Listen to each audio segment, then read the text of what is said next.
Let me tell you a story. After I slapped my husband's mistress, he broke my leg and threw me in the basement. So, I called my father, the head of the Romano crime family. Dad, I said, don't leave a single one of them alive. It was our 3rd wedding anniversary. I wanted to surprise Ethan, so I cut my trip to New York Fashion Week short. When I opened the door to our Greenwich mansion, the sharp click of my stilettos echoed on the imported Italian marble. A woman's stockings and lingerie were strewn across the living room, a trail leading up to our master bedroom on the 2nd floor. My heart began to pound, and a cold sweat broke out on my palms, but foolishly, I clung to a sliver of hope.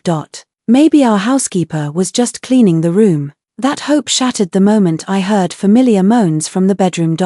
Ethan, what if your wife comes back early? Chloe's voice was sickeningly sweet. Don't worry, Ethan grunted, his breathing heavy with an excitement I had never heard before. She's in New York. She won't be back until tomorrow. And so, what if she does? That broke designer. I'm the one who pays for everything anyway. I stood outside the door, my entire body trembling. Chloe Vance, my best friend from college, was in my bed with my husband. The last 3 years I had dedicated to our family were reduced to me being a freeloader in his eyes. The last threat of my sanity snapped. I kicked the door open. The horrific sight of 2 pale bodies tangled together burned into my eyes. Sophia. Ethan scrambled off Chloe's body. Chloe screamed, pulling the sheets over herself, but a provocative smirk lingered on her face. Sophia, listen to me, Ethan started. This is all a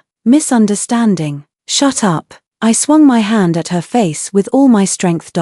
Chloe's head snapped to the side. Her perfectly sculpted nose was now crooked and blood trickled from the corner of her mouth. Sophia, are you crazy? Ethan leaped from the bed and punched me hard in the stomach. The pain buckled my knees, but I forced my head up, glaring at him through the tears. Ethan, how could you do this to me? How could I? You deserve this. He grabbed me by the hair and dragged me towards the grand staircase. Who the hell do you think you are? Marrying into my family was the greatest honor of your life, you pathetic designer. How dare you hit Chloe? Her father is the CEO of Vance Industries. Even through the searing pain of my scalp being torn, a laugh escaped my lips. So that's it. You cheated because her family has more money than mine. Have you forgotten who stood by you when you started your company from scratch? Shut your mouth. He shoved me in a fit of rage. I lost my balance and tumbled down the stairs. My right leg slammed into a decorative corner post. A horrifying crack echoed through the mansion, followed by an agony so intense that my vision went black. Stop the drama and get up, Ethan sneered, walking down the stairs to kick my injured leg. I screamed, my back instantly drenched in a cold sweat. Ethan, I think her leg is broken, Chloe said, wrapped in a bedsheet, her face pale as she stared at my twisted limb. What a nuisance, Ethan muttered, then grabbed my arms and dragged me toward the basement. Let her cool off down there. Maybe she'll learn her place. I nearly passed out from the pain, but I bit my lip to keep from making another sound. As I was thrown into the damp, dark basement, I heard Ethan tell the housekeeper, don't give her anything to eat. Let her reflect on what she did for the next 24 hours. The heavy steel door slammed shut and darkness consumed everything. I huddled in a corner. My right leg was already swollen beyond recognition and the pain made me lose all sense of time. How long had it been? I felt for the phone in my pocket. Miraculously, it wasn't broken. At the very bottom of my contacts list was a number I hadn't touched in 20 years, saved under a single word, Dad. I pressed the call button. After 3 rings, a low, authoritative voice answered. Yeah, Dad. My voice was a raw, broken whisper. It's me, Sophia. Silence stretched for a few seconds on the other end. Then, I heard the sound of a chair crashing to the floor, followed by an urgent voice. Sophia, where are you? What happened? My husband broke my leg and he locked me in the basement. Each word was like swallowing glass. Dad, help me. Send me your address. I'll be there in 10 minutes. Before the line went dead, I heard him yelling to get the car ready. With trembling hands, I sent my location. And then suddenly, I started to laugh. I laughed until tears streamed down my face. Ethan, that fool, he thought I was just some ordinary designer. He had no idea who my father was. My mother had told me on her deathbed, my father was Vincenzo Romano,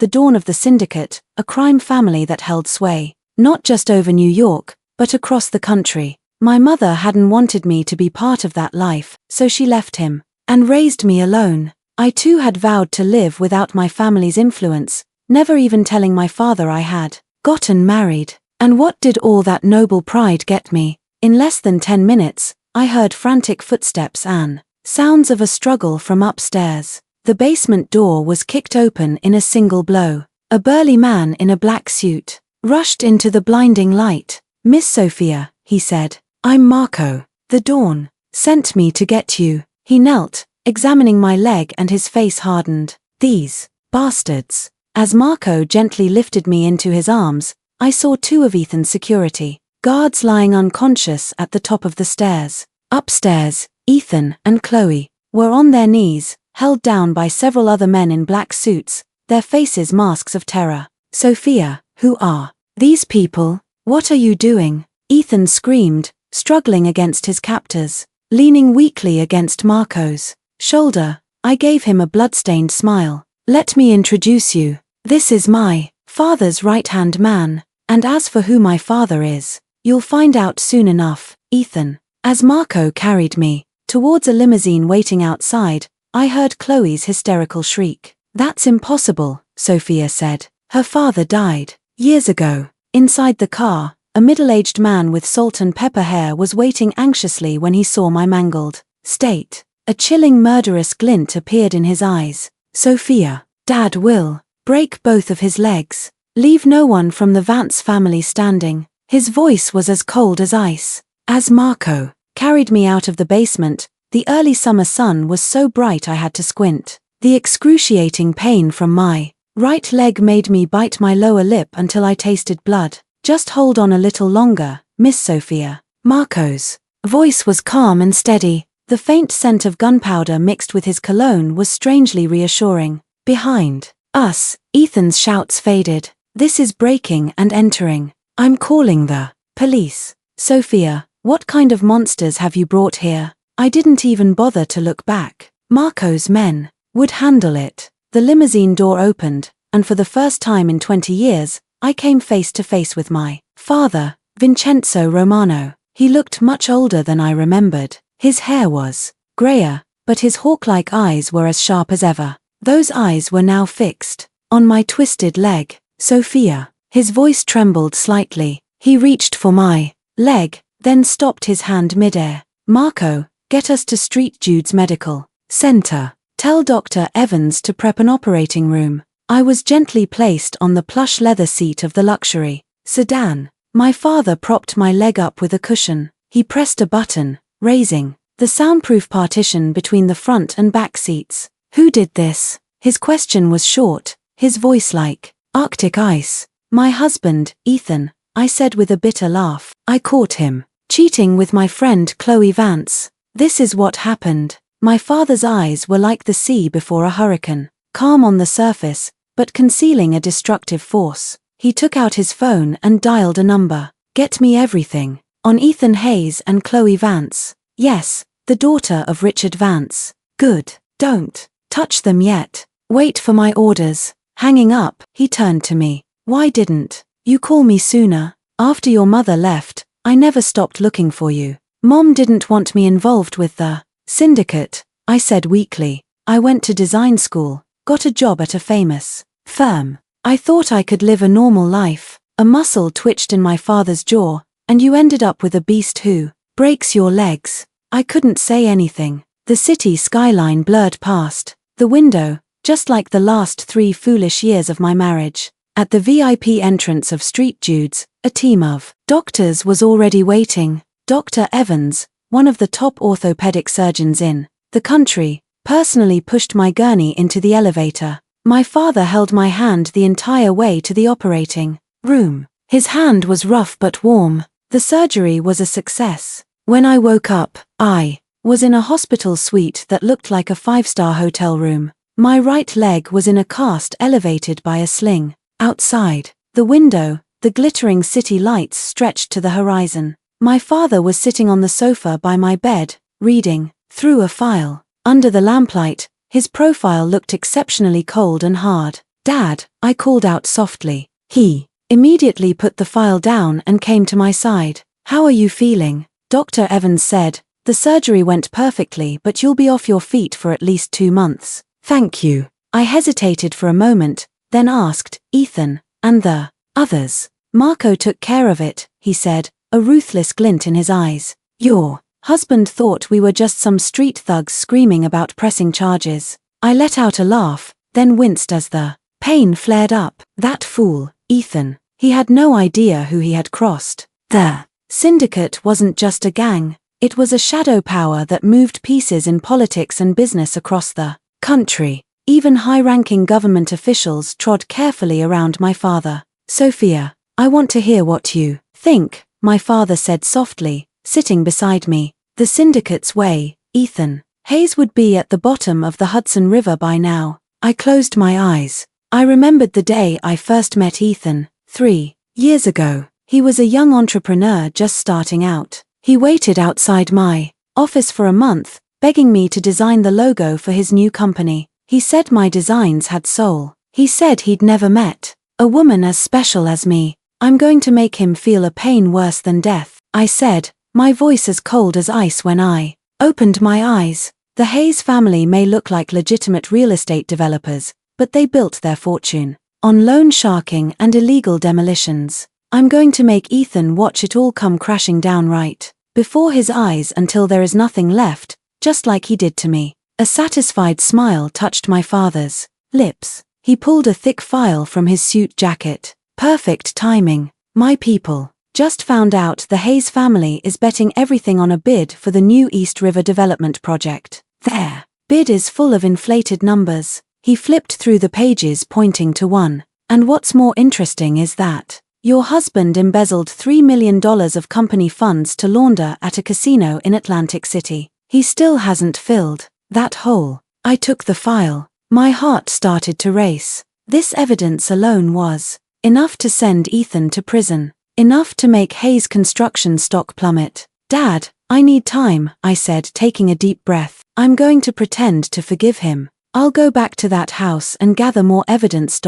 It's too dangerous," my father said, frowning. "Please," I insisted, taking his hand. "I need to destroy him with my own hands." After a long silence, my father finally nodded. "All right, but Marco will be by your side 24/7. He pressed the call button and Marco, who had been waiting outside, entered the room. "From this day on, my life belongs to Miss Sophia," Marco said, kneeling on one knee and presenting me with a specially-made satellite phone. "Miss Sophia, my direct line and the Dawn's emergency numbers are saved in here. If you're in any danger, press this red button. We'll be there in under 3 minutes." I took the phone. Its heavy weight felt like the key to a new life. A few days later, a terrified-looking Ethan appeared at my hospital room door. His suit was wrinkled and dark circles hung under his eyes. He clearly hadn't slept in days. "Sophia." His voice trembled. He was holding a pathetic bouquet of carnations. I had no idea. "Your father was Don Vincenzo Romano." I composed my face into a look of weary forgiveness. "It's my fault, too, Ethan. I shouldn't have hit Chloe." Ethan rushed to my bedside as if I'd thrown him a lifeline. "Sophia, does this mean you forgive me? I must have been out of my mind. It was all Chloe's fault. She seduced me. I swear it will never happen again." His clumsy acting made me want to throw up the soup I'd had for breakfast, but the play had to go on. "You've already gotten an earful from my father, haven't you? Let's just put this behind us," I said softly. "When I get out of here, we can start over." "Okay." Ethan nodded frantically, unable to hide his relief. He had no idea that as he held my hand with his phony sincerity, a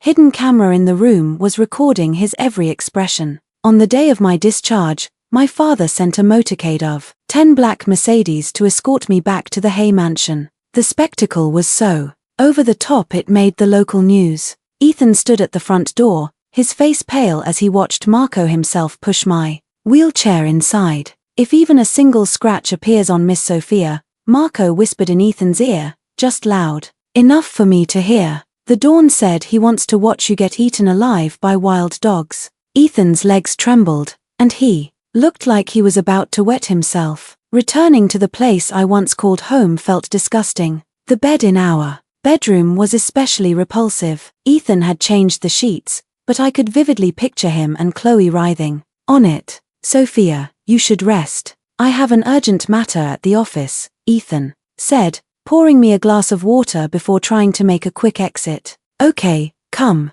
home early, I said with a smile, watching him leave. The moment he was gone, I poured the water into a potted plant. Marco stood guard outside my door, while I opened my laptop and got to work. As Ethan's wife, I knew the passwords to all his devices. I logged into his cloud account and quickly found what I was looking for. Hotel booking records for the last 6 months, bank transfer histories, and even a few videos that were hard to watch. You animal, I muttered with a cold smile, saving the evidence. Just then, a new message popped up on his screen. It was from Chloe. Ethan, thank God she believed you. I'll wait for you at our usual spot. I miss you like crazy, baby. I stared at the screen, then laughed out loud. Ethan, you couldn't even wait 3 days. Perfect. This will make my revenge all the more satisfying. I picked up the satellite phone and called my father. Dad, I think it's time to start quietly buying up shares of Hayes Construction. Yes, so no one notices. After hanging up, I looked out the window at the bright sunlight. I once believed love was everything. I had willingly hidden my own light to become Ethan's shadow, but that naive Sophia was shattered just like her broken leg.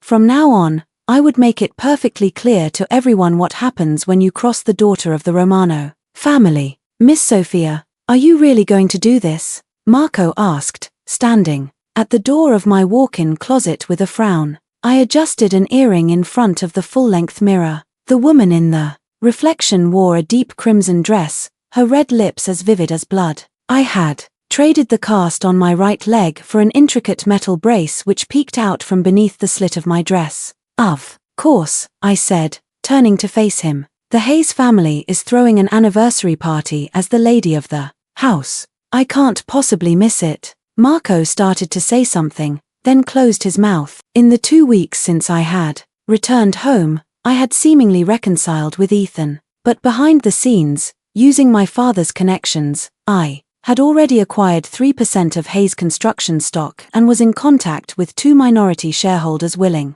to sell. My phone vibrated. It was a message from my father. Julian Croft has arrived in New York. He will attend the party tonight as a guest. He has what you need. The corner of my mouth lifted into a slight smile. Julian Croft, the son of my father's old friend, a financial prodigy from Wall Street. He was the man in charge of the syndicate's legitimate investments. With his help, my plan would take flight. Miss Sophia, the car is ready. Marco handed me a silver USB drive. The video you requested has been processed. I slipped the USB into my clutch. The cool touch of the metal glinted under the light, just like the cold resolve in my heart. The party celebrating both the founding of Hayes Construction and our anniversary was held at the Plaza Hotel in Manhattan. The moment I entered the ballroom on Ethan's arm, hundreds of eyes turned to us. They were filled with curiosity, surprise,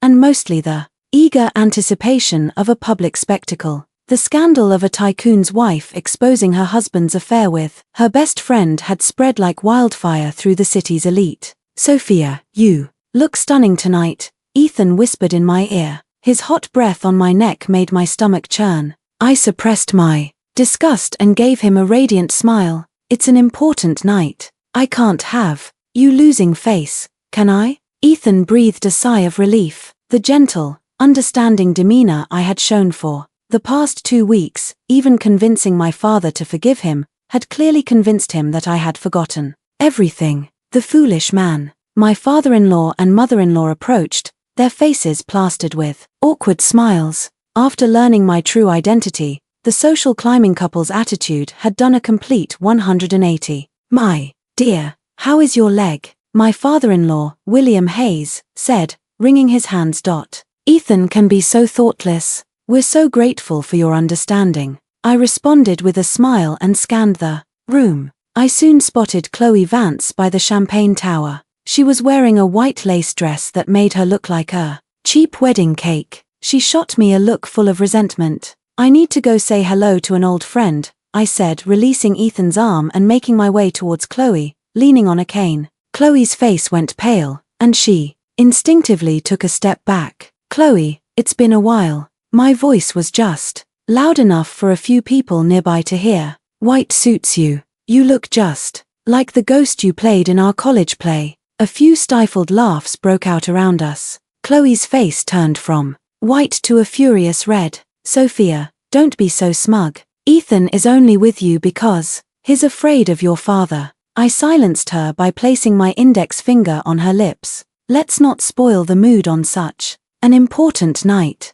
I leaned in and whispered in her ear for her alone to hear. "There's going to be a fun little show later. Make sure you keep your composure." Before she could react, I turned away gracefully and came face to face with Julian Croft, who had just entered the ballroom. He was dressed in a perfectly tailored navy suit, his eyes sharp as a hawk's behind gold-rimmed glasses. "Miss Romano, I've heard a great deal about you," he said, lightly kissing the back of my hand. "The Dawn speaks very highly of his daughter, Mr. Croft." I smiled. "I was hoping we could speak for a moment after the party. It would be my honor." We parted with an unspoken agreement. As the party got into full swing, William Hayes took the stage to boast about the glorious achievements of Hayes Construction, conveniently omitting any mention of a $3 million hole in their finances. I sat at the head table, playing the part of the perfect wife, maintaining a graceful smile and occasionally straightening my husband's tie. "Finally, I want to thank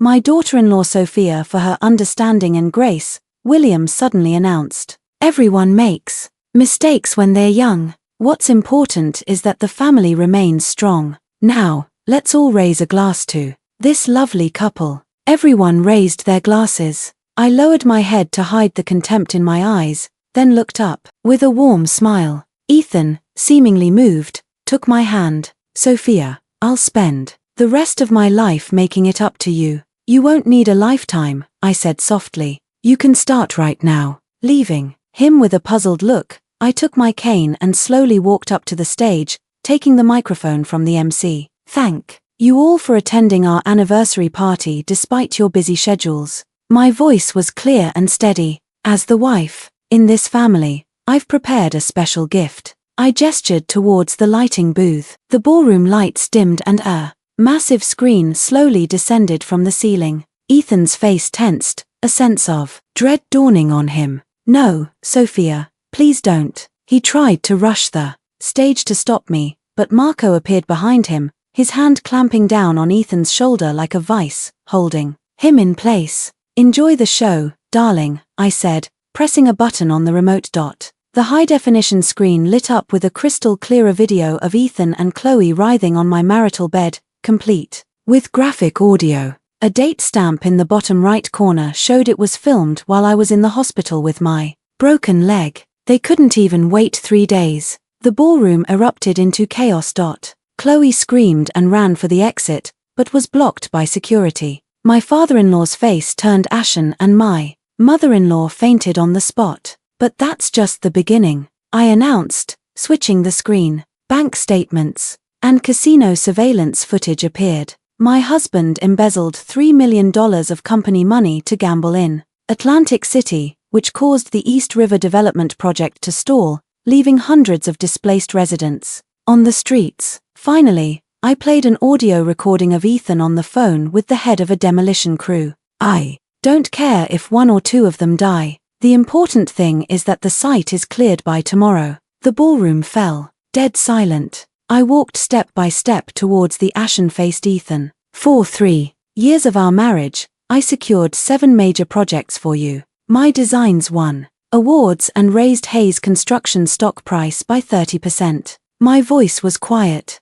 but sharp as a razor. And what you gave me in return was betrayal, violence, and humiliation. Ethan's legs gave out, and he collapsed to his knees. Sophia, I'm so sorry. I was wrong, but I forgive you. I suddenly raised my voice, turning to the stunned guests, because I am just that loving of a wife. The room buzzed with confusion once more. My father-in-law, as if granted a pardon, scrambled onto the stage and snatched the microphone. It's a misunderstanding.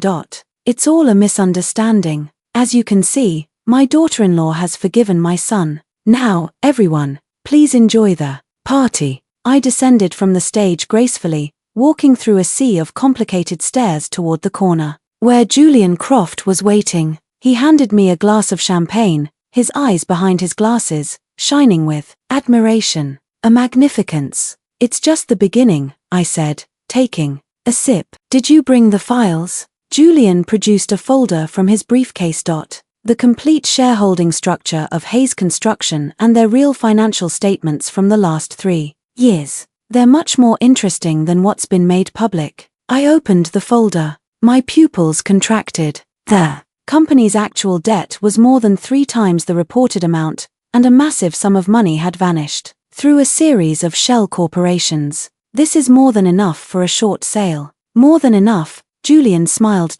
I've already contacted 3 firms that specialize in shortelling. They're just waiting for your signal. The party continued in a bizarre atmosphere. Ethan followed me around like a kick dog, endlessly begging for my forgiveness. I maintained a dignified smile the entire time, looking for all the world like a gracious wife embracing her wayward husband. My dear William Hayes pulled me aside, wiping the sweat from his brow. The board of directors. Don't worry, father, I said, affectionately taking his arm. I've already told my father to halt his purchase of Hayes Construction stock. We're family after all. He let out a long sigh of relief. He had no idea that I already owned 5% of the company through an offshore corporation. With the 8% I was set to acquire from the 2 minority shareholders, I was already the 4th largest shareholder in Hayes Construction. After the party, Julian drove me back to the Greenwich mansion. Marco sat in the passenger seat, ever vigilant. Hayes Construction stock will plummet next week, Julian analyzed. The combination of the scandal you exposed tonight and the pressure from our short sellers will send it into a nosedive for at least 3 consecutive trading days. Good, I said, watching the city lights flash by. When it hits rock bottom, we'll buy up everything. When the car stopped in front of the mansion, Julian suddenly asked, "Did you really forgive him?" I smiled wryly and pointed to my right leg, still in its brace. "Mr. Croft, do you believe in loving your enemy?" "No." "Funny," I said. "Neither do I." Inside the mansion, Ethan was on his knees in the living room, crying like a child. Looking down at him, I found the situation endlessly amusing. This was the man I once loved. This cowardly, despicable, spineless piece of trash. "Sophia, I was wrong. I was so wrong," he sobbed, grabbing my leg and smearing tears and snot on my expensive dress. I stroked his hair gently as if patting a dog. "Ethan, let's start over." He looked up, a glimmer of hope in his eyes. "But I continued, I need to see that you're sincere. I hear Chloe's father is also bidding on that new North Shore development project." Ethan immediately understood. "I'll cut all ties with the Vance family tomorrow. I promise." "Good boy," I said, patting his cheek a couple of times. "Now go to bed. You have work tomorrow." After Ethan skewered upstairs, thanking me 1,000 times, I went into his study and locked the door. I called my father. "Dad, it's time to start the next phase." "Yes, I need the evidence on the Vance family's smuggling operation." After the call, I turned on my computer and re-watched the video from the party, pausing on the frame where Ethan was kneeling and begging for forgiveness. I casually hit the delete key. "This is just the beginning, my dear husband. You're about to learn that losing everything is a far greater pain than any physical wound." 3 days after the party fiasco, I was sitting in the dining room elegantly eating blueberry pancakes. My leg brace had been replaced. with a much lighter model. Ethan came down the stairs, his tie askew and dark, circles under his eyes. Coffee, I offered, pushing a steaming latte towards him. He eyed the cup with suspicion and refused. No thanks. I have an urgent meeting. I shrugged and took a sip myself. Ethan's recent behavior was quite amusing. In public he was subservient, but when we were alone, he wouldn't even touch food that I had handled. Marco's warning had clearly been effective. Oh, by the way, I called out as he was about to leave. There's a charity auction at the club in Soho tonight. I donated that PC for Lipe watch of yours.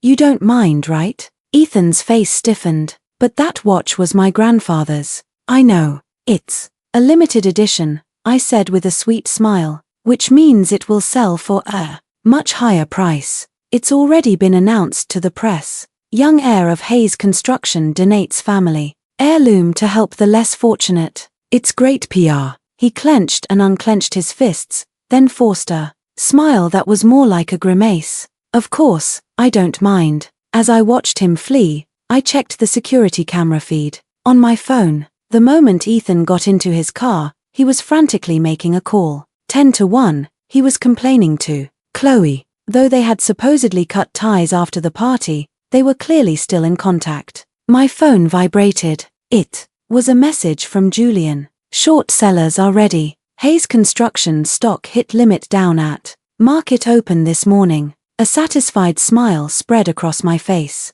The party video had been leaked online and the hashtag #Hayes scandal was trending nationwide. The board had requested a trading halt, but it was too late to stop the free fall. Marco appeared silently at the dining room door. Miss Sophia, the car is ready. I have a checkup at the hospital first, then we're going to that private investigator my father recommended. In the hospital corridor, I ran into an unexpected person, Chloe. She was wearing sunglasses and a mask, cautiously exiting the obstetrics and gynecology clinic. I quickly ducked around a corner and discreetly took a photo of her receipt as she paid positive pregnancy test. Zooming in on the photo, I couldn't help but laugh. It seemed Ethan's graveling at the party had borne fruit after all. A little devil was truly growing inside Chloe's belly. After my checkup, I had Marco drive to a rundown office building on the outskirts of the city.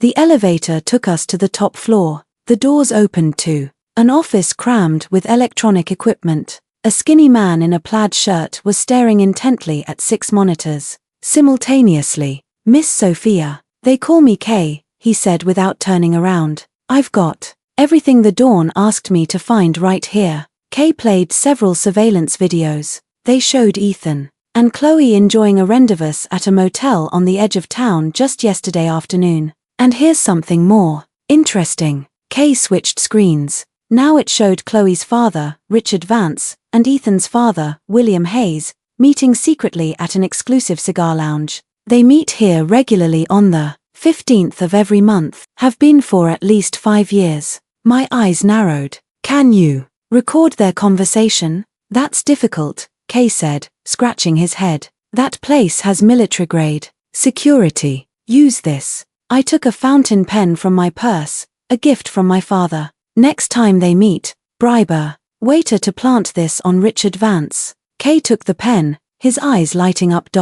A state-of-the-art listening device. I didn't know the Dawn had access to these. Leaving the Pie's office, I called my father. Dad, Chloe's pregnant. No, don't touch her yet. That baby might be useful. Oh, and Richard Vance and William Hayes have been meeting regularly. Something's not right. There was a moment of silence on the other end. Sophia, the relationship between the Vances and the Hyaces might be more complicated than you think. It goes back 20 years. 20 years ago. What happened 20 years ago? I pressed, but my father for the first time sounded hesitant. I'll find out for sure and let you know. Tonight at the auction, be careful around that Chloe girl. I hung up, lost in thought. My father was definitely hiding something, and my gut told me it had to do with my mother. That evening I changed into a dress from Chanel's latest collection and asked my makeup artist for a fragile beauty look, elegant but pitiful.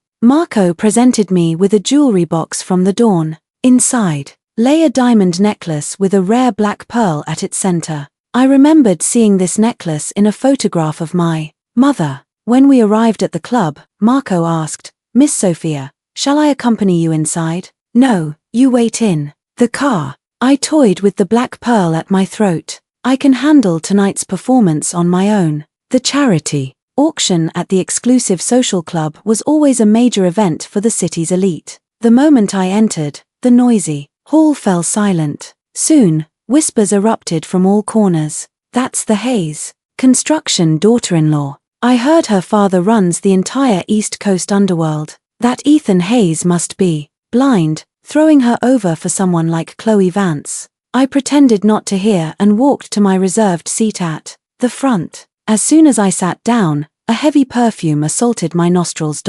"Sophia, long time no see." Chloe had appeared beside me. She was wearing a white dress, intentionally emphasizing her slightly rounded belly. "I heard you're still having trouble with your leg. Such a shame." I smiled and looked at her stomach. "You must be about 3 months along. You should be careful in your first trimester." Chloe's face tightened slightly. She clearly hadn't expected me to know about her pregnancy. "Ethan is so excited about this baby," she said, lowering her voice, a malicious glint in her eyes. "He's going to divorce you as soon as the baby is born." "Is that so?" I took a tablet out of my clutch and played a video. "Then what do you make of this conversation from yesterday afternoon?" In the video, Ethan was frantically running his hands through his hair. "Why now of all times? My father is forbidding me from seeing you. The company's stock is crashing. And if that crazy wife of mine finds out,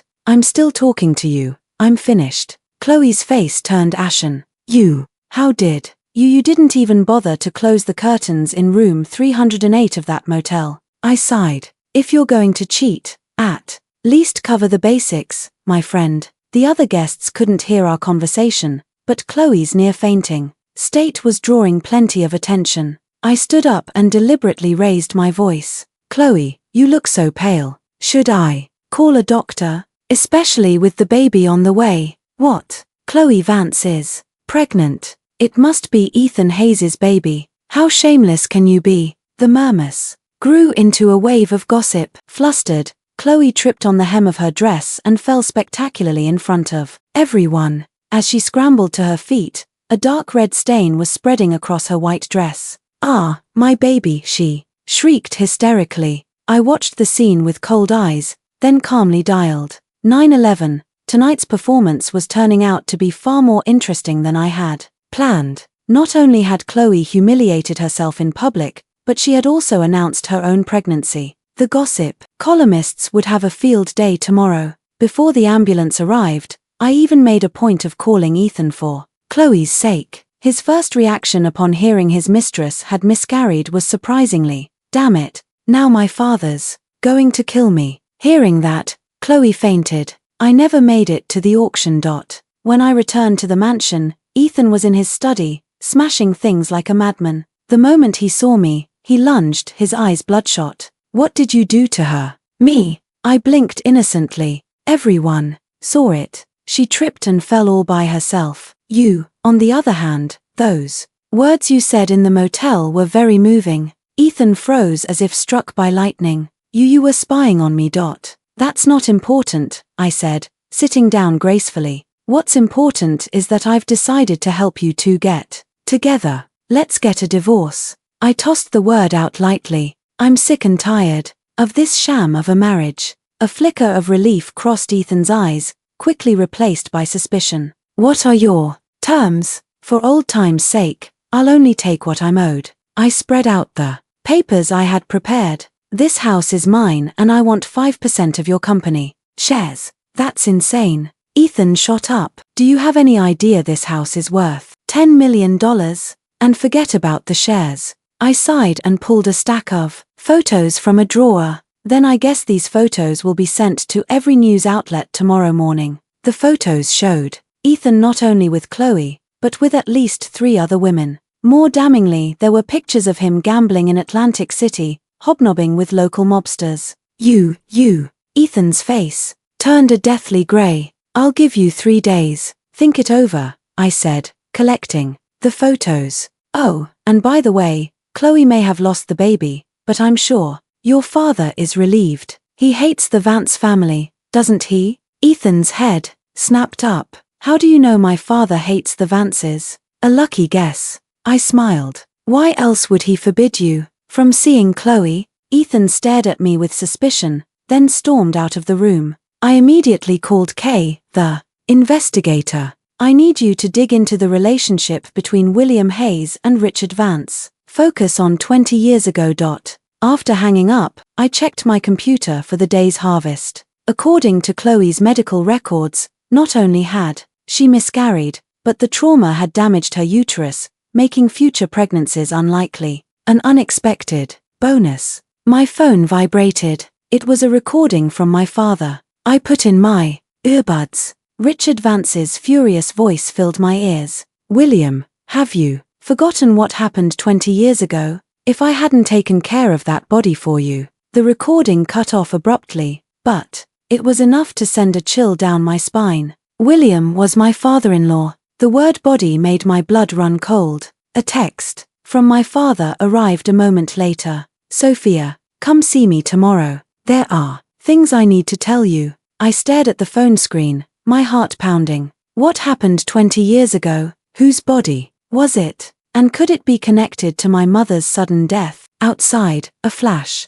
of lightning split the night sky. My reflection in the window was pale and cold, my eyes burning with the fire of vengeance. "Ethan, did you think a divorce would be the end of this?" "No, it's just the signal for the next act of my revenge to begin." My father's estate was nestled deep within a bamboo forest. On the outskirts of New York, a high wall surrounded the property with 2 men in black suits standing guard at the gate. During the entire drive with Marco, I couldn't stop thinking about that recording. "Took care of that body." Those words were like thorns in my mind. "We're here, Miss Sophia," Marco said softly. I took a deep breath and opened the car door. My father was in the garden practicing Tai Chi. Each movement was deliberate and powerful, belying his age. "Sophia." He stopped and gestured for me to follow him inside. "Is your leg better? I can walk without the cane now."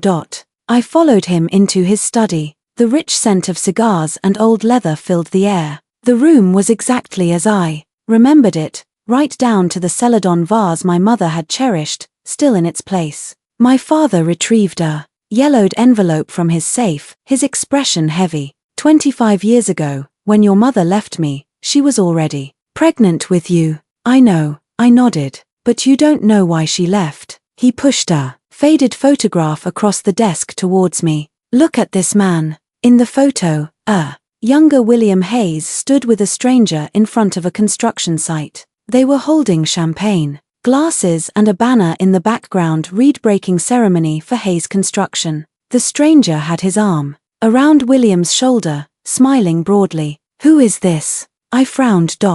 "Christopher Vance, Richard Vance's younger brother." My father's voice was ice. "And the man who murdered your mother." I dug my nails into my palms. What happened? Back then, William Hayes and the Vance family were running a redevelopment project together using illegal demolition tactics. Someone died in the process. Christopher Vance beat a protester to death. My father produced another document. Your mother happened to capture proof of it on film and was going to go to the police. The document contains several blurry photos. Christopher Vance was holding a steel pipe and a blooded protester lay on the ground. The date on the photo was 1 week before my mother's death. Christopher found out and went after her. My father's voice trembled slightly. By the time I got there, it was too late. I stared at the photo, my vision blurring. The truth I had been told that my mother died in an accidental fall when I was 5 was a horrific lie. The police had closed the case so quickly because the Hayes and Vance families had pulled strings. What about Christopher Vance? My voice was a raw whisper. "Dead." My father sneered.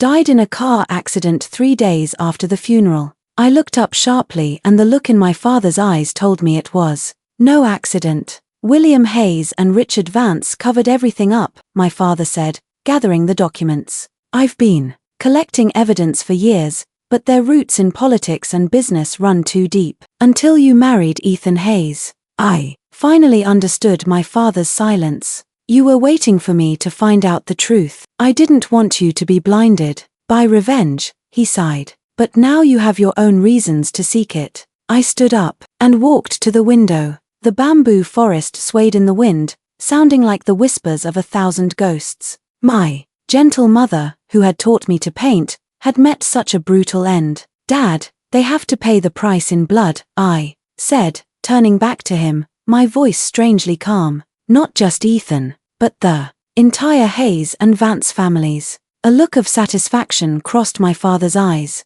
Do you have a plan? First, we need to make them turn on each other. I opened my phone to a report Julian had just sent. The defective steel rebar used in the Hayes Construction East River project was supplied by a shell company controlled by Richard Vance. My father's eyes gleamed. You're trying to drive a wedge between them. The media is already prepped, I said, glancing at my watch. In an hour, the news about the East River project's potential collapse will be front-page financial news. My father poured me a glass of whiskey. As for Richard Vance, I've already tipped off customs about his smuggling containers. They're making their move tonight. Our glasses clinked. In that moment, I was truly my father's daughter, no longer the foolish woman who cried within the confines of her marriage. As I was leaving the estate, Marco handed me a file. Miss Sophia Kay found these internal documents from Hayes Construction.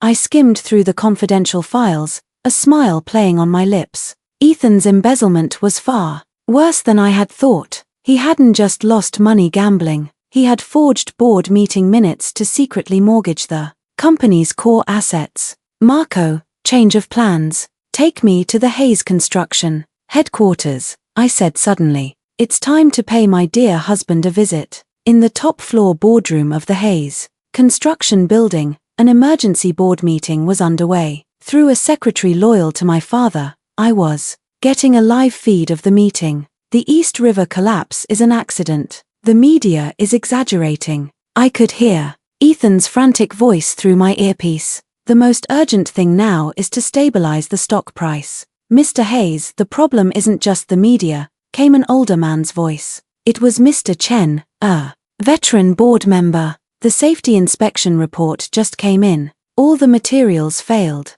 The supplier is an affiliate of Vance Industries. How do you explain that? I had no knowledge of this, Ethan stammered. That was the procurement department's. And your cousin runs the procurement department, doesn't he? Mr. Chen said coldly. The board is demanding a full audit, including the whereabouts of that $3 million you spent. I heard the sound of a glass shattering, followed by Ethan's furious shout. I took out my earpiece and happily rode the elevator to the top floor. When I opened the boardroom door, every director turned to look at me.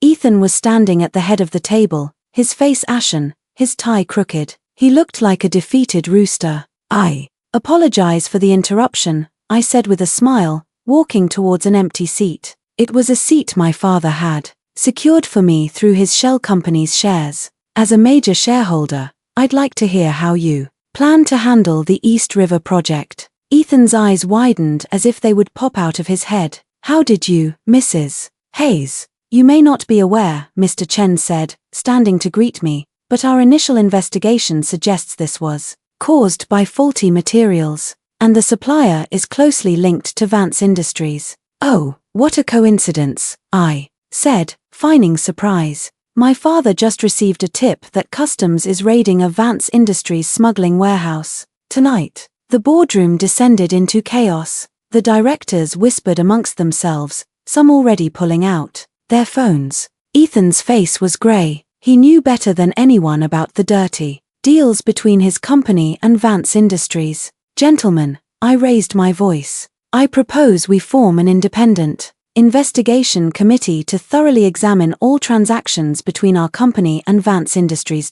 Furthermore, given Mr. Hayes's recent instability, I move that his duties as COO be temporarily suspended. You crazy bitch, Ethan lunged at me, but was restrained by security. Calm down, Darling, I said softly. This is for your own good. Just imagine if those loan documents from the Atlantic City Casino and the papers mortgaging company assets were to be made public. Ethan froze as if choked. He finally realized the cards I held were far more than just proof of his affair. The board passed my motions with an overwhelming majority. As I left the building, the sky was stained a blood red like the impending fate of the city's power structure. My phone vibrated. It was a message from Julian. Short sale successful. Hayes construction stock down 60%. Acquired 11% of outstanding shares. A moment later, a text from my father arrived. Customs raid successful. Richard Vance in custody for questioning. I let out a long breath and got into the waiting car. Marco handed me a cup of hot tea. Back to the safe house, Miss Sophia. No, that place. I trailed off as a black SUV. In the rearview mirror caught my eye. It had been following us since we left the building. Marco, we have a tail. Marco's eyes sharpened. He pressed his earpiece. Team 2, 2 o'clock, Black Range Rover, license. Plate, New York, 8 Charles Thomas 2134. Run it. Less than a minute later, the reply came. Plate is a fake, but we got a facial scan from inside the vehicle. It's the head of security for Hayes Construction. Ethan's men, I murmured, my eyes narrowing. When a dog is cornered, it bites. Lose them, and take me to the safe house. Marco wrenched the wheel, and the car swerved into a narrow alley. The SUV followed close behind. The two cars engaged in a silent chase through the evening traffic of downtown Manhattan. Hold on, Miss Sophia, Marco said, pressing a red button on the console. A thick cloud of smoke erupted from the back of our car. While the pursuer's vision was obscured, Marco executed a series of sharp turns and drove into the underground parking garage of a shopping mall. We switched to a pre-positioned car and smoothly exited. Through the rear window, I could see the SUV still circling the garage entrance. Ethan is starting to suspect you. Marco's voice was grim. Should I have the Dawn send men to take care of him? No, I sneered. Let him. It's time to show Ethan that I'm not an easy target. The safe house was a discreet penthouse my father kept in Tribeca. The first thing I did was open my laptop to check the latest news. The financial channels were all abuzz with the Hayes construction scandal. Number Hayes cover-up was trending on social media. Even more interesting was the rumor spreading like wildfire that Richard Vance had been taken into custody. Whispers suggested he was smuggling not just luxury goods, but drugs and weapons. Vance Industries' website was down and their stock was frozen. My phone rang.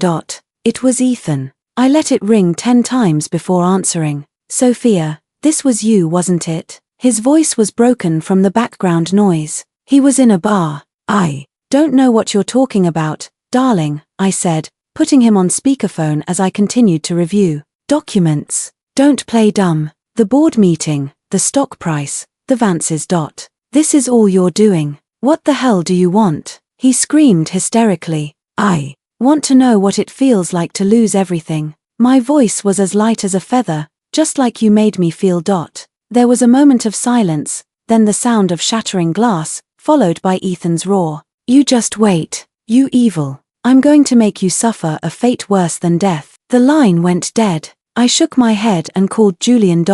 Keep buying up Hayes Construction stock and start a rumor that Richard Vance is going to sell all his shares to pay the fines for his smuggling case. Already on it, Julian said with a laugh. And we've discovered a secret Swiss bank account belonging to William Hayes. A regular amount has been deposited every month for the last 5 years. The recipient is Chloe Vance. This unexpected information made me raise an eyebrow. My father-in-law was sending Chloe money every month. Why? Check the memo line on those transfers, I said, and prepare for the next phase. We're going to send William Hayes a very big birthday present. Hanging up, I walked to the window. The night was inky black, but in the distance, the lights of the Hayes Construction building still shone brightly. But by tomorrow's sunrise, the owner of that building might change. Ethan, did you think breaking my leg would be the end of it? No, I'm going to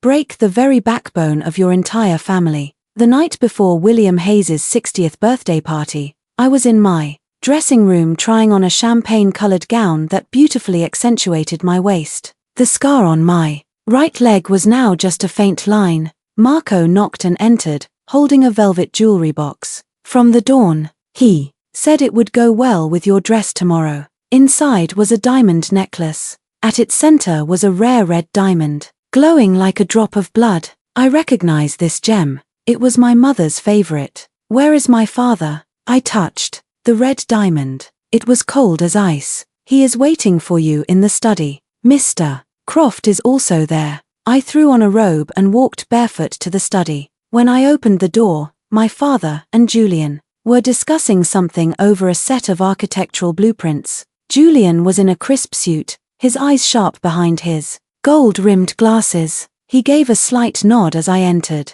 Miss Romano, Sophia, come look at this. My father called me over. The blueprints were for the East River project, but instead of the luxury condos they had advertised, the actual plan showed a densely packed complex of small apartments. The floor area ratio far exceeded regulations and the green space was cut in half. So William was deceiving the city, I said. Julian pointed to a seal in the corner of the blueprint. This is the final version, Anne. Construction has already begun. If this gets out, the entire project will be issued a demolition order. Hayes Construction stands to lose at least $2 billion. My father handed me a USB drive. Your birthday gift for tomorrow is ready. But there's something even more interesting. I plugged the USB into my computer. Bank statements filled the screen. From William's Swiss account, over $100,000 had been transferred to Chloe Vance every month consistently for the past 3 years. The memo line always read, discretion, but the most recent transfer was labeled medical bills. The date was the day after Chloe's miscarriage. My father-in-law knew Chloe was pregnant, I said, frowning. Julian opened another file. That's not all. According to Chloe's medical records, Ethan was on a business trip to Africa at the time of conception. The timeline doesn't match.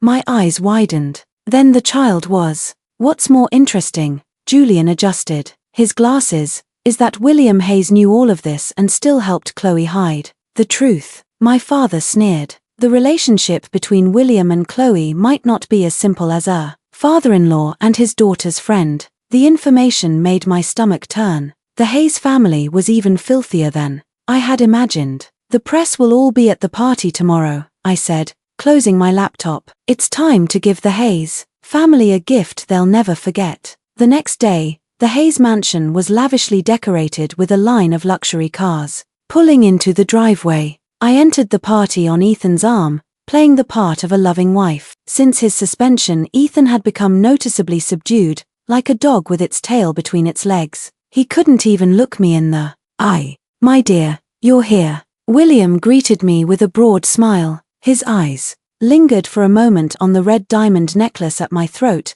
and his face subtly tensed. It was my mother's, I said with a sweet smile. I'm so glad you remember it, Father. William forced a composed expression and led us to the head table where high-ranking city officials and bank presidents were seated. I noticed Chloe was also there, sitting in a corner in a plain white dress. Her stomach was flat, her face pale. When she felt my gaze, she lowered her head and fiddled with her napkin. The party reached its peak and the MC announced the toasts. William took the stage, boasting about Hayes Construction's achievements, never mentioning the recent scandals. Applause erupted as if the stock market crash and construction disaster had never happened. And finally, I thanked my daughter-in-law, Sophia, for her understanding and grace. William raised his glass. As another round of applause broke out, I gracefully stood up and walked toward the stage. Under the table,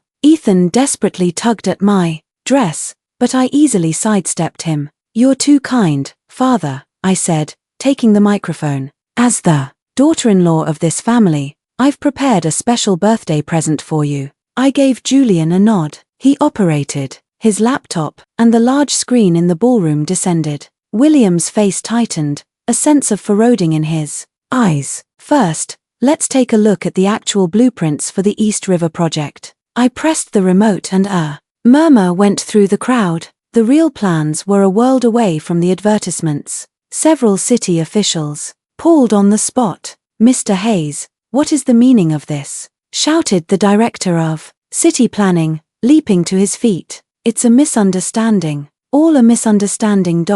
William rushed the stage to grab the microphone, but I quickly moved on to the next slide. Next, we have the transaction history of Mr. for William Hayes's Swiss bank account. For the past 3 years, you've transferred over $100,000 a month to Miss Chloe Vance. The ballroom fell dead silent as the Clearbank records appeared on the screen. Chloe screamed and ran for the exit, but was stopped by security. And, finally, my voice suddenly turned sharp. Miss Chloe Vance's pregnancy diagnosis.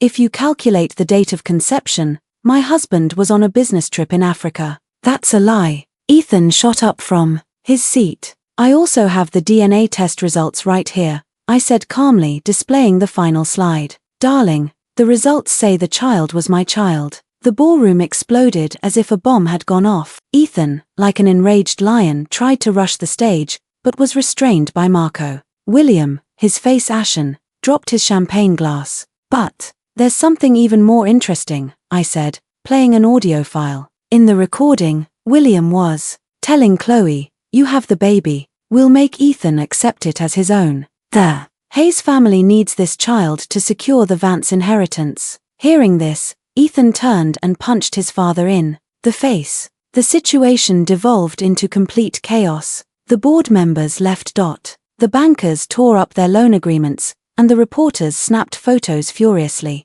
I descended from the stage gracefully, walking out of the ballroom through a sea of shocked and shocked stares. Behind me, I could hear Ethan's roars and William's sobs. Chloe had collapsed on the floor, but no one paid her any mind. As I got into the waiting car, I let out a long breath. "Where to, Miss Sophia?" Marco asked. "To the hospital. I want to see something for myself." I looked at my phone. The post-miscarriage medical report for Chloe had just arrived. We were halfway there when Marco suddenly swerved the car. "We're being followed." A loud crash sent our car slamming into the guardrail. I was thrown forward, hitting my head on the back of the front seat. Stars exploded in my vision.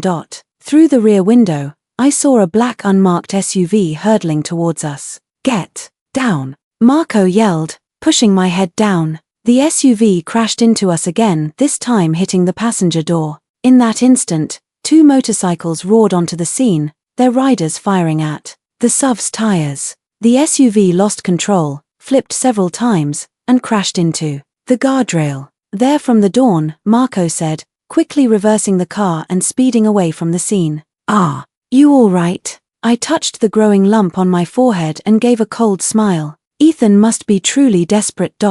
Back at the safe house, I called my father. "Dad, Ethan sent people after me.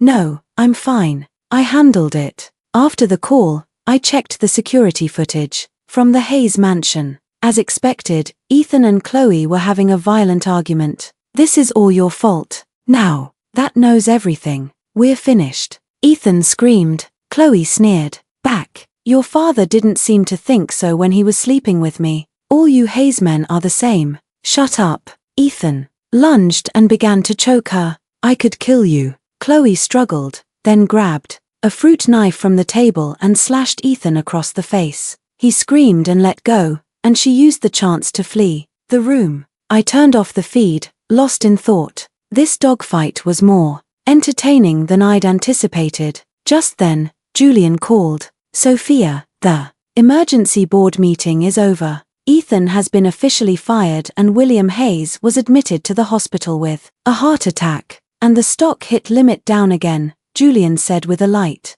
laugh. "We now hold 18% of the shares. With the support of a few minority shareholders, it's enough to initiate a hostile takeover." "It's not enough," I said, walking to the window. The night was pitch black. "I need to see Hayes Construction completely destroyed." I hung up and opened my safe, taking out a long sealed document, a copy of my mother's diary. Inside, She had detailed the entire process of discovering the crimes of the Hayes and Vance families. The final entry was dated the day before her fatal fall. "Mom, it's almost over," I whispered. "None of them will get away." The next morning, Marco banged on my door. "Miss Sophia, there's a problem. Ethan and Chloe have disappeared. The mansion is in chaos." I shot out of bed when around 3 a.m. the security guard was knocked out and the CCTV footage was wiped. Marco handed me a tablet, but a street camera caught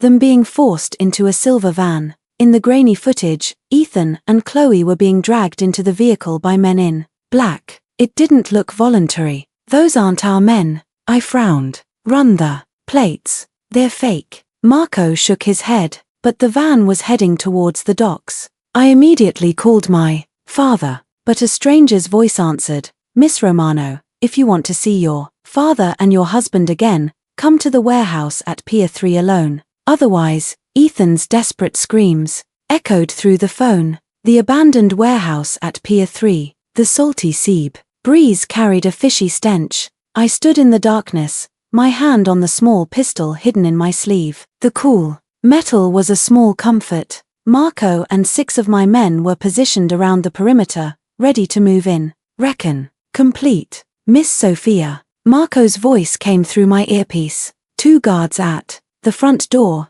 2 at the back. Total of 4 outside. Don't recognize their faces. Not local. Father. Thermal imaging shows 4 heat signatures inside. 2 standing, 2 seated. One of the seated figures matches the Dawn's build. I took a deep breath. Proceed as planned. 5 minutes later, I heard a series of dull thuds from the back of the warehouse, followed by the sound of bodies hitting the ground. I took that as my cue, approached the front door, and deliberately stepped on a piece of broken glass. "Who's there?" a tense voice called from inside. "It's Sophia Romano. You told me to come alone." The steel door creaked open and the muzzle of a gun was pressed to my forehead. The man holding it was a brute with a nasty scar under his left eye. "Pat her down," he ordered. I calmly raised my hands and allowed another man to search me. They took my phone and wallet, but missed the blade in my boot and the pistol up my sleeve. "Get in." The scarred man shoved me inside. The warehouse was dark and damp, lit by a single bare bulb hanging from the ceiling. A man in a black trench coat sat with his back to me. On either side of him stood armed guards on the floor. Ethan and Chloe were huddled together, hands tied and mouths gagged, their faces bruised and bloody. My father was nowhere to be seen. "Miss Romano, I've heard a lot about you," the man in the trench coat said, slowly turning around. I didn't recognize him. He was in his early 40s with a hooked nose and a long scar that ran from his cheek down to his neck. "Where is my father?" I asked bluntly. The man grinned, revealing yellowed teeth. "Don Romano is perfectly safe. Relax. I brought you here to make a deal." "What kind of deal?" "The territories left behind by the Hayes and Vance families," he said, expertly flipping a butterfly knife between his fingers. "You did a very thorough job cleaning house, Miss Romano. Our boss was very impressed." "And who is your boss?" "That's not important. He stood and walked over to Ethan, lightly tracing his cheek with the tip of the knife. "What's important is that we can work together. You get your revenge. We take over their businesses. What do you say?" Ethan's eyes were wide with terror and he shook his head, making muffled noises. "Chloe had already passed out." I sneered. "You kidnapped my husband just to propose a partnership. We couldn't get a meeting with someone of your stature any other way." The man shrugged. "Besides, consider this us doing you a favor. After this idiot tried to run you off the road, I slowly walked towards the center of the warehouse, the click of my heels echoing on the concrete. Let me guess, you're with the Falani family. I hear you've been losing a lot of business to my father lately." The man's face tightened and his knife flipping faltered. "You're well informed, Miss Romano. That's not all." I stopped about 10 feet from him. "I also know about the shipment you're bringing into this pier tonight. I believe an anonymous tip has already been made to customs." The man lunged at me with the knife. At that exact moment, the warehouse ceiling exploded and dozens of smoke grenades rained down. A curried smoke filled the space instantly. Gunshots, shouts, and footsteps created a symphony of chaos. Get down, Miss Sophia. Marco's voice yelled through my earpiece. I dropped to the floor, pulling the pistol from my sleeve. Through the smoke, I saw the scarred man stumble past me. I shot him in the knee. He screamed and collapsed. 5 minutes later, when the smoke cleared, a dozen heavily armed men in tactical gear had secured the area. The man in the trench coat and his crew were on the ground, and Ethan and Chloe were lying in a corner like dead dogs. The dawn will be here shortly, Marco said, brushing the dust off my clothes. Are you all right? I'm fine. I walked over to Ethan and ripped the gag from his mouth. Darling, your new friends don't seem very reliable. Sophia, please save me. They were going to kill me. Ethan begged, tears and snot running down his face. What a shame they failed. I stood and turned to Marco. Take these men to the police station. The charges are kidnapping and attempted murder. Attempted murder? Marco looked puzzled. I pointed to a security camera in the corner of the warehouse. I have them on tape confessing to everything, including admitting they planned my car accident yesterday. Hearing this, Ethan suddenly screamed, Sophia, you shovel, this was all your setup. Marco kicked him silent. I shook my head and called my father. Dad, it's handled. The Falcons tried to make a move. Yes, customs has been notified. I'll wait for you. I hung up and walked outside. The morning sun was just beginning to rise over the horizon, painting the harbor in shades of gold. In the distance, the wail of police sirens grew closer, while from the other direction, a convoy of my father's cars sped towards me. 4 days later, a seismic shock hit the New York financial world. The Romano Group officially announced its acquisition of Hayes Construction. As the heir to the group, I held a press conference and exposed the decades of corruption within the company. That same day, the police raided the headquarters of Vance Industries, and Richard Vance was arrested on multiple charges, including smuggling and bribery. The image of me standing in front of the Hayes Construction building and fielding questions from the press was on every news channel. I wore a Chanel suit, my mother's red diamond necklace, and an air of unshakable confidence, a stark contrast to the tragic victim who had been locked in a basement with a broken leg just 6 months prior. Miss Romano, as the new CEO, will you be retaining the existing management? A reporter asked. I smiled. Of course not. Hayes Construction requires a complete overhaul from its executives down to its corporate culture. There are rumors that your husband, Ethan Hayes, is being investigated for embezzlement and murder for hire. What are your thoughts on that? I trust the law will deliver a just verdict, I said with a solemn expression. Personally, I feel a deep sense of regret and sorrow over Mr. Hayes's actions. After the press conference, Julian was waiting for me in the boardroom. Sophia, here are the final acquisition papers. All they need is your signature. I glanced through the documents, then looked up at him. Julian, why are you helping me? Is it just because of my father? Julian adjusted his glasses. At first, it was I owed the Dawn my life. He hesitated. A rare occurrence, but now I've come to admire your courage and intelligence. I let out a small laugh and signed the papers. Hayes Construction is in your hands now. I trust you'll turn it into a truly responsible company. Where are you going? Julian asked. To see an old friend, I said, checking my watch. Ethan was arrested this morning. I should probably go offer my condolences. The visitation room at the detention center was cold and sterile. Ethan was in an orange jumpsuit, his face unshaven, his eyes bloodshot. The moment he saw me, he lunged at the bulletproof glass, only to be restrained by a guard. Sophia, you devil, he screamed, pounding on the glass. I calmly picked up the receiver. Ethan, your charges are embezzlement, fraud, and murder for hire. All told, you're looking at a minimum of 20 years. Oh, and by the way, Chloe has already turned state's witness. She submitted evidence proving you conspired with her father to murder those protesters. Ethan's face went white. Lies. That was all Richard Vance, that old bastard. Really? I took out a small recorder and pressed play. Ethan's own voice came out crisp and clear. Get a few guys to rough up the protest leaders. I don't care if they end up dead. It's a fake. That recording is doctored. He screamed hysterically. I don't think the judge will see it that way. And about the baby Chloe lost, the DNA results came back. It wasn't my child. Ethan stood there stunned as if struck by lightning. Then, whose was it? Your father's, I said, delivering the final cruel blow. Chloe confessed everything. Ethan collapsed into his chair, looking like his soul had left his body. And one last thing, I said, his construction is mine now. All the shares in your name and your father's have been liquidated to cover the embezzled funds and pay damages to the victims. The sun was blindingly bright when I left the detention center.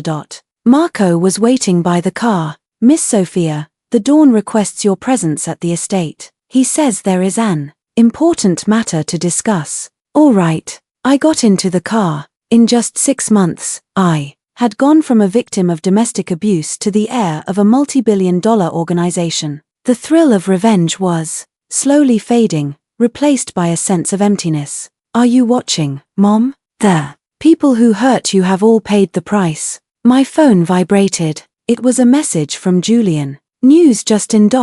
Richard Vance died in prison from a heart attack. Autopsy found traces of a slow-acting poison in his system. I stared at the screen and slowly smiled. My father had planned for everything. Marco, tell my father I'll join him for dinner tonight and contact the bank in Zurich. I need to arrange for my mother's necklace to be stored in their vault. Yes, Miss Sophia. Outside the window, the city skyline glowed under the setting Sunday. My era was just beginning. 3 months after Ethan was sent to prison and the company was renamed Romano International, I stood in the top-floor office, a glass of whiskey in my hand, looking out over the glittering panorama of New York City. I came here almost every night, but it still didn't feel real. Miss Romano, here is today's financial report, Julian said, entering and placing a file on my desk. The relaunch of the East River project has exceeded all sales projections. Good work, Julian. I took a sip of my drink. He didn't leave. Instead, he walked over to stand beside me. You haven't attended a single meeting in a week. The board is concerned. What are they worried about? That I'll run off with the money? I scoffed. They're worried about you. Julian's voice was uncharacteristically gentle. Many people fall into a void after their revenge is complete. I finally turned to look at him. He wasn't wearing his glasses. There were dark circles under his eyes, and his tie was loose. It was a far cry from his usual polished image. You look like you're the one who needs a break. Care for a drink? He hesitated, then nodded. We drank in silence. Why did you help me? I asked suddenly. Was it really just because of my father? Julian swirled the amber liquid in his glass. Initially, yes. I owed the Dawn my life. He looked up, his gaze intense. But now it is because I respect the woman you have become, Sophia. My heart skipped a beat. I instinctively looked away. Don't joke like that. I'm not joking. Julian put down his glass and took a small box from his jacket pocket. This is something your mother entrusted to my father. It's time it was returned to its rightful owner. I opened the box. Inside was an exquisite pearl brooch, clearly a matching piece to my mother's black pearl necklace. My father told me that 20 years ago after that fire, your mother saved your father's life. This brooch was the only thing she left behind. Fire? What fire? The Dawn didn't tell you. 20 years ago, a chemical plant owned by Richard Vance exploded, devastating 3 nearby neighborhoods. The glass in my hand suddenly felt very heavy. My mother had died right after that incident. I need to see my mother's diary. I put down my glass and grabbed my coat. Wait, Julian stopped me. I also found out the real reason William was sending Chloe money. The money wasn't for her. It was for Richard Vance. William was paying him hush money to cover up their shared role in your mother's murder 20 years ago. The USB he handed me felt cold in my hand. 20 years ago. Again, the darkest period of my life. I need to see my father tomorrow. I need to ask him everything. In the dusty attic of my father's estate, I found my mother's brown leather diary. May 3rd, 1998. I got the definitive proof on film. Christopher Vance beating a protester to death at the construction site. I have to go to the police tomorrow. May 4th, William Hayes came to see me, offered to buy the film for a high price. I refused. The look in his eyes as he left was terrifying. I think he's having me followed. I've made copies of the film and hidden them in this diary. The entry stopped there. The last page was torn out. I rummaged through the box and found a piece of a torn photograph. It showed my mother, William Hayes, and Christopher Vance, in front of a sign that read Vance Chemicals. On the back was a small inscription, Vance Chemical, Shareholders Meeting, February 1997,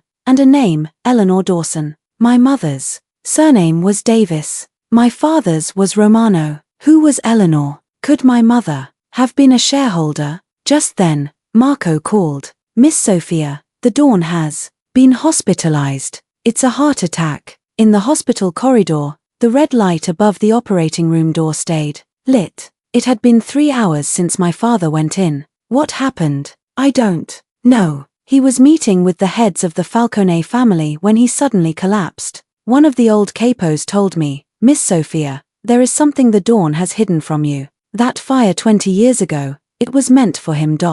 Christopher Vance was trying to eliminate a competitor and collect the insurance money. The operating room doors opened. The surgeon emerged. We've stabilized him, but he has 6 months at most. I went into the ICU. My father was surrounded by machines. Sophia, did you read the diary? Yes. Where is the film? She hid in the study under the 3rd floorboard. Sophia, the syndicate is yours now. No, Dad, don't think like that. Listen to me. He gripped my hand tightly. Richard Vance is dead, but the Falcons won't stand down. You either fight a full-scale war or you dismantle the organization. The syndicate is a dirty business, Sophia. It's no place for a girl like you. Don't become like me. Back at the estate, I pried up the 3rd floorboard in the study. Beneath it was a rusted metal box containing several rolls of film and a letter. It was from my mother to my dearest Sophia. If you are reading this, it means I am no longer in this world. Don't be too sad. This was my choice. Revenge does not bring peace, my love. Only justice can.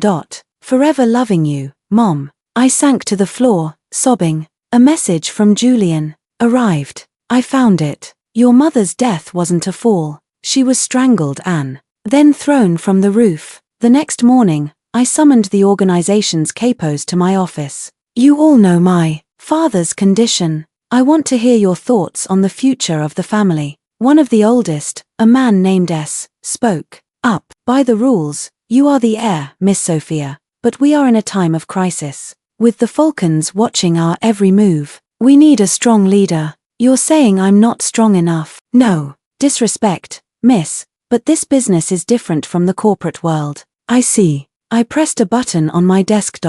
Marco and a team of armed guards entered. Gentlemen, you have 3 choices. 1. Help me transition the syndicate into a legitimate security and investment firm. 2. Take a generous retirement package and walk away. 3. I pulled out a thick binder. Turn yourselves into the police. I have a detailed record of every one of your accomplishments right here. In the end, most of the old guard chose retirement. S. Furious stormed out, vowing to join. The Falcone says. Marco put a tail on S and arranged a meeting with the head of the Falcone family. That afternoon, Julian and I visited the completed East River project site. It had been transformed into a beautiful park filled with the laughter of children. This is what your mother would have wanted to see, Julian said. I realized in that moment that my mother left my father not because she didn't love him, but because she didn't want the next generation to live in a world of violence and hate.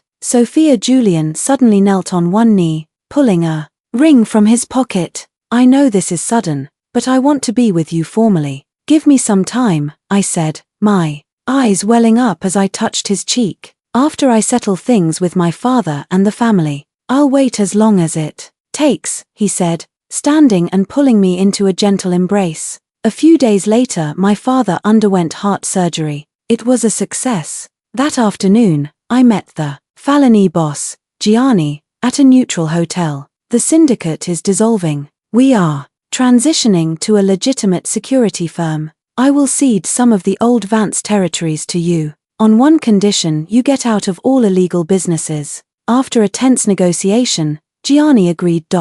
When I returned to the hospital, my father was awake. I showed him my mother's letter and the evidence. He wept. It's my fault she's dead. No, Dad, it's all over now. He pulled a document from under his pillow. Sign this. The family is yours now. It was his will, leaving all his assets to me. The last clause read, in the event of Sophia Romano's marriage to Julian Croft, 10% of all assets will be transferred to him. My father smiled for the first time in a long while. He's a good man, better than the son-in-law your mother picked out for me. A month later, Romano Security was officially launched. At the press conference, I announced that 10% of the profits from the East River project would be donated to community development. Miss Romano, there are rumors your father was the founder of the syndicate. Is that true? My father once walked a dark path, I replied, but he is spending the rest of his life atoning for his mistakes.